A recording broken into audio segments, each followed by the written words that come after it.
Welcome back to the Deep Dive. Today we are tackling Chapter 20 from Focus on Nursing Pharmacology.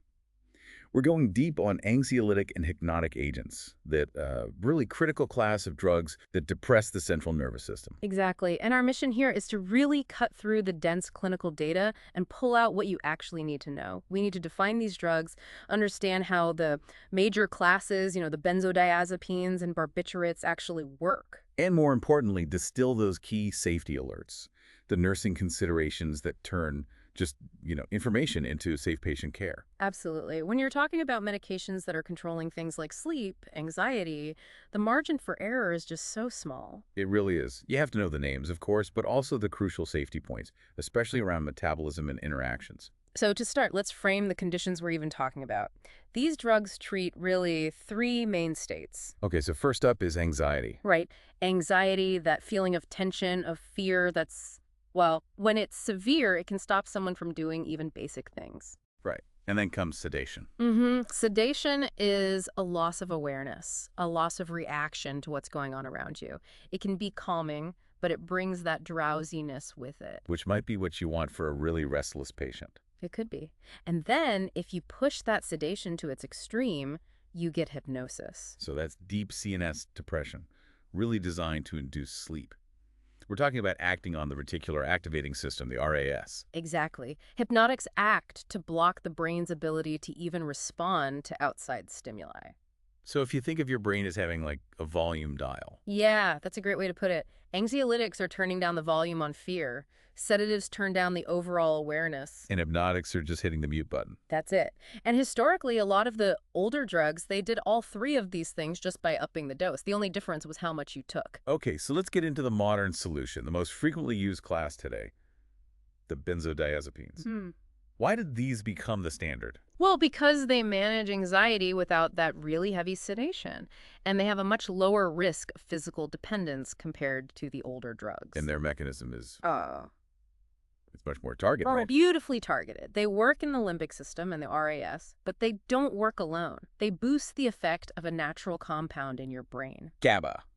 Gamma-aminobutyric acid. That's the brain's main brake pedal. It's primary inhibitory neurotransmitter. Precisely. So benzodiazepines, they don't replace the brake pedal. They just make it much more sensitive, more effective. So they're potentiating GABA, interfering with neuron firing. And the result is you get that desired calming effect at doses far lower than what you'd need to, put the whole brain to sleep. Which is why they're so good for anxiety disorders, alcohol withdrawal, that kind of thing. Exactly. And for preoperative anxiety relief. Now, practically speaking, they absorb quickly, but their metabolism, that carries some really big warnings. It does. They're metabolized extensively in the liver. So if your patient has liver disease, you have to reduce that dose drastically. And they're lipid soluble, which means they cross the placenta. Cross the placenta, enter breast milk. That makes them a major contraindication in pregnancy.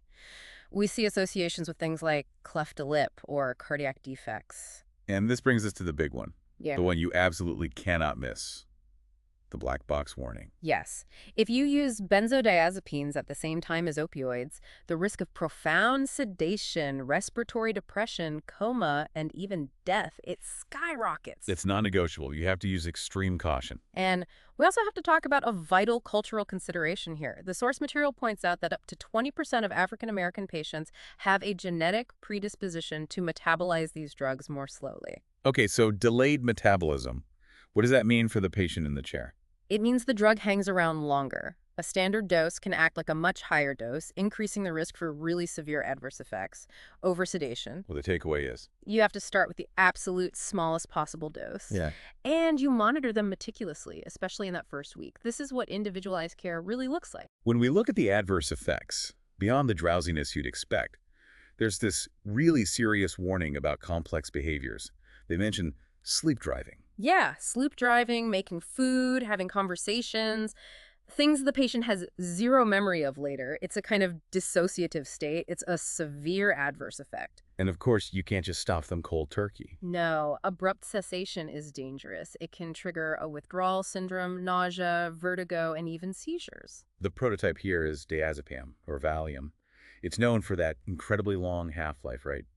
20 to 80 hours. That's the one. And one more crucial safety point for this whole class. Never, ever administer them intra-arterially. Why not? Immediate risk of arteriospasm and gangrene. It's an absolute contraindication. Okay, so now that we get the modern mainstay, let's look back at the historical heavyweights, the barbiturates. Why did we move away from them? Simply put, they're much more dangerous. The risk of addiction, dependence, severe side effects, it's just significantly higher. But they're still around. Phenobarbital is still used. It is, yeah. But mostly for seizure treatment, pre-anesthesia, very specific indications now, not really for general anxiety anymore. And what's the difference in how they work?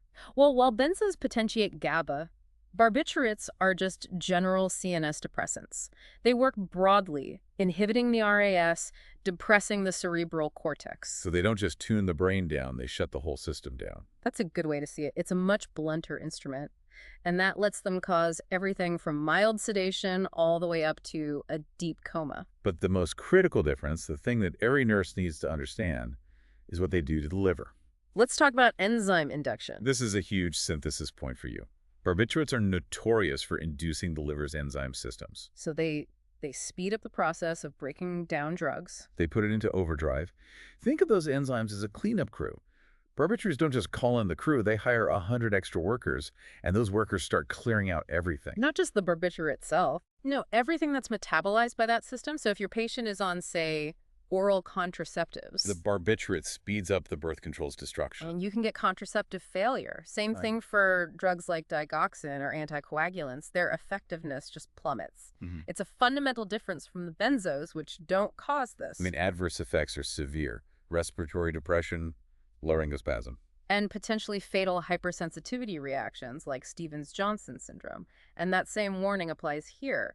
Do not administer intra-arterially. Okay, let's pivot to some of the other agents, some more specialized ones. Right. First one to highlight is buspirone. It's an anxiolytic, but what's so fascinating is that it has none of the sedative, anticonvulsant, or muscle relaxant properties of the benzos. So it's for anxiety, but it won't make you drowsy. Exactly. If your patient needs to stay fully alert for their job or just their life, buspirone is often a much better choice. Then you have the newer hypnotics, like zolpidem, and they carry that same sleep driving warning we talked about earlier. They do. And then there are two newer classes that target natural sleep processes. First, the melatonin receptor agonists like aramiltin. And they work on the receptors for your circadian rhythm. Yep, great for people who have trouble falling asleep. And the newest player on the block is an orexin receptor antagonist, suvorexant. So orexin is a chemical in your brain that actively promotes wakefulness. Suvorexant blocks that signal. It suppresses the drive to wake up. That sounds powerful. It is. And the safety warning is strict. The patient has to be in bed within 30 minutes of taking it, and they must plan to stay there for at least 7 hours. Okay, this is a ton of pharmacology. We have to translate this into practical care. Let's talk about nursing considerations across the lifespan. The response to these drugs is so age-dependent. In children, for example, the response can be totally unpredictable. You might see aggression or irritability instead of calm. So what do we use? Often, older agents like antihistamines are used, but the dosage has to be calculated so carefully, and you have to monitor their breathing. And for the typical adult patient? The message is always short-term use only. This is a temporary aid, not a solution. The real focus has to be on non-drug measures. Good sleep hygiene, therapy, addressing the root cause. And then for older adults, they're the most vulnerable group. Highly susceptible. They get more dizziness, more sedation, higher risk of falls, even hallucinations.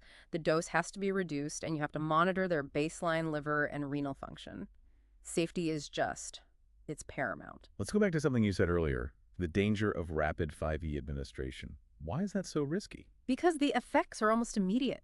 Pushing an IV benzodiazepine or barbiturate too quickly can cause severe hypotension, bradycardia, even cardiac arrest. So you have to go slow. Very slow. And if it's a parenteral benzo, the patient needs to stay in bed for at least 3 hours after you give it. And for anyone who's been on these long-term, tapering is mandatory. You cannot just stop them. You have to reduce the dose gradually to prevent withdrawal syndrome, which can include seizures. Okay, let's use the critical thinking scenario from the source to tie this all together.